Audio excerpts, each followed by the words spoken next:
Multi level marketing పేరుతో పెట్టిన డబ్బుకు రెట్టింపు ఇస్తామని దాదాపు 7 కోట్ల రూపాయలు కట్టించుకున్న లిల్లీ ఇన్వెస్ట్మెంట్ కంపెనీ పుంగనూరులో బోర్డు తిప్పేసింది. 10 రోజులుగా డబ్బులు పడకపోవడం, సరైన సమాధానం ఇవ్వకపోవడంతో శుక్రవారం కంపెనీ వద్దకెళ్లి పలువురు ఏజెంట్లు నిలదీశారు. పోలీసులకు ఫిర్యాదు చేయడంతో ఈ ఘటన వెలుగు చూసింది. బాధితులు తెలిపిన వివరాల ప్రకారం పుంగనూరు కొత్త ఇండ్లలో 5 నెలల కిందట లిల్లీ లోన్ ఇన్వెస్ట్మెంట్ యాప్ కంపెనీకి సంబంధించి ఎస్ నౌహీరి కార్యాలయం ప్రారంభించారు. సభ్యత్వ నమోదు, డబ్బు కట్టుకునేందుకు సిబ్బందిని నియమించారు. ఒక వ్యక్తి రోజుకు 543 రూపాయలు చెల్లిస్తే రెట్టింపు అవుతోందని తెలిపారు. ప్రతి ఏజెంట్ 20 మంది సభ్యులను చేర్పించి డబ్బులు డిపాజిట్ చేయిస్తే వారికి కమిషన్తో పాటు ప్రతి నెల 1000 రూపాయల వేతనం ఉంటుందని పేర్కొన్నారు. దీంతో ఏజెంట్లు తాము డబ్బు కట్టి సభ్యులను చేర్పించారు. ఇలా పుంగనూరు, మదనపల్లె, సోమల, చౌడేపల్లె, పలమనేరు, చిత్తూరు, తిరుపతి తదితర ప్రాంతాలకు చెందిన వారి నుంచి భారీగా సభ్యత్వం చేయించారు. డబ్బు కట్టిన వారికి మొదట్లో నమ్మకం కోసం కంపెనీ డబ్బులు వేయడంతో చాలా మంది నమ్మారు. పలువురు మహిళలు, ఉద్యోగులు, వ్యాపారులు, డ్వాక్రా సంఘాల మహిళలు సభ్యత్వాలు తీసుకుని డిపాజిట్లు చేశారు. ఇలా పుంగనూరు ప్రాంతంలోనే దాదాపు 3000 మంది చేరినట్లు తెలిసింది. ఒక్కో ఏజెంట్ 20 మంది నుంచి 300 మందిని చేర్పించినట్లు సమాచారం.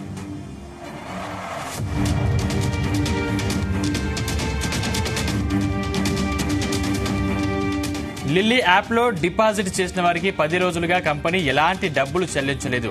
వాట్సాప్ గ్రూపులో సమాధానాలు ఇవ్వకపోవడం, యాప్ పనిచేయలేదు. దీంతో డబ్బులు చెల్లించిన వారు ప్రతిరోజు పుంగనూరులోని ఆఫీసుకు వచ్చి విచారించేవారు. ఇలా శుక్రవారం పలువురు వచ్చి ప్రథమ ఏజెంట్ నౌహీరాను విచారించగా తనకే డబ్బు రావాలని, కంపెనీ వారు స్పందించలేదని, తనకు సంబంధం లేదని చెప్పారు. దీంతో బాధితులు గొడవ చేసి ఈ విషయాన్ని పోలీసుల దృష్టికి తీసుకెళ్లడంతో నౌహీరాను పోలీసులు అదుపులోకి తీసుకున్నారు.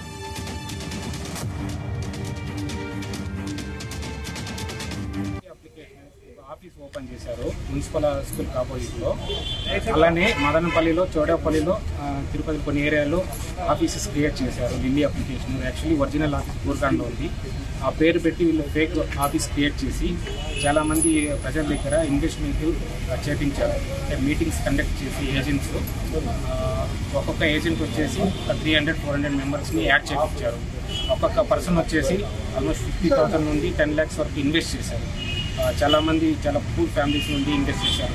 వాళ్ళు గోల్డ్ ఇన్వెస్ట్ తాకట్టు పెట్టి అలానే వచ్చే మంత్లీ శాలరీ ఇన్వెస్ట్ చేసి చాలా రకాలుగా ఇబ్బంది పడి అందరూ ఇన్వెస్ట్ చేశారు. ఫస్ట్ స్టార్టింగ్లో అప్లికేషన్ స్టార్ట్ అయిన తర్వాత ఒక 1 month అందరికీ కరెక్ట్గా వచ్చాయి. తర్వాత చాలామంది ఎక్కువ అమౌంట్ ఇన్వెస్ట్ చేశారు. ఆ తర్వాత ఇన్వెస్ట్ చేసిన అమౌంట్ నుండి ఒక్కరోజు వచ్చిన తర్వాత ఎవరికి రాలేదు అమౌంట్. ఇప్పుడు పాస్ట్ 10 days నుండి ఎవరికి రాలేదు. చాలామంది సఫర్ అవుతున్నారు. చాలామంది పూర్ ఫ్యామిలీలు ఉన్నారు కాబట్టి ముందుకు రాలేక యాక్షన్ తీసుకోలేదు. అందుకు నేను బెంగళూరు ఇంకా వచ్చి ఇప్పుడు ఆఫీస్ చూశాను. ఏజెంట్ని మాకు తెలియదు, మాకు అమౌంట్ కావాలంటున్నారు. ఒక్కొక్క ఏజెంట్ వచ్చేసి ఒక 1 CR నుండి 2 CR వరకు ప్రాఫిట్ తీసుకున్నారు. ఆ తీసుకున్న ప్రాఫిట్ వాళ్ళు ల్యాండ్స్, సైట్స్ అన్ని పర్చేజ్ చేసి అమౌంట్ వేరే అకౌంట్కి చాలా యూజ్ చేశారు.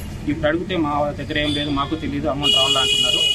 దాదాపు 500 to 1000 crores వరకు ఇన్వెస్ట్ చేశారు. More than 80 lakhs people invest చేశారు. ఫస్ట్ స్టార్టింగ్ 2 million అన్నారు, ఇప్పుడు 8 million అన్నారు. దాదాపు 80 lakhs పీపుల్ ఇన్వెస్ట్ చేశారు. నేను CA గారికి రిక్వెస్ట్ చేస్తున్నాను, సార్ ఇది సీరియస్ యాక్షన్ తీసుకొని చాలామంది పూర్ ఫ్యామిలీస్ ఉన్నారు, చాలామంది రిక్వెస్ట్ చేస్తున్నారు సూసైడ్ చేసుకునే ఇంకా ఇదే వేరే ఆప్షన్ ఏం లేదు.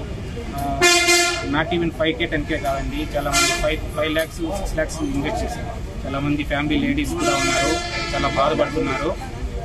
వాళ్ళు కూడా చాలా సఫర్ అవుతున్నారు. అంటే ఫ్యామిలీలో గొడవలు వస్తున్నాయి, వాళ్ళ హస్బెండ్తో వాళ్ళు సూసైడ్ చేసుకునే కూడా రెడీగా ఉన్నారు. CA సార్కి రిక్వెస్ట్ చేస్తున్నాను, kindly request sir, please take immediate action. ఎందుకంటే వాళ్ళు పోస్ట్పోన్ చేసే కొద్దీ అమౌంట్ విత్డ్రా చేసుకొని ఎస్కేప్ అయ్యేదానికి ఛాన్సెస్ ఉన్నాయి. ఇమ్మీడియట్ యాక్షన్ తీసుకొని 1 or 2 days అకౌంట్స్ అన్ని ఫ్రీజ్ చేసి ఉండే అమౌంట్ని ప్రిన్సిపల్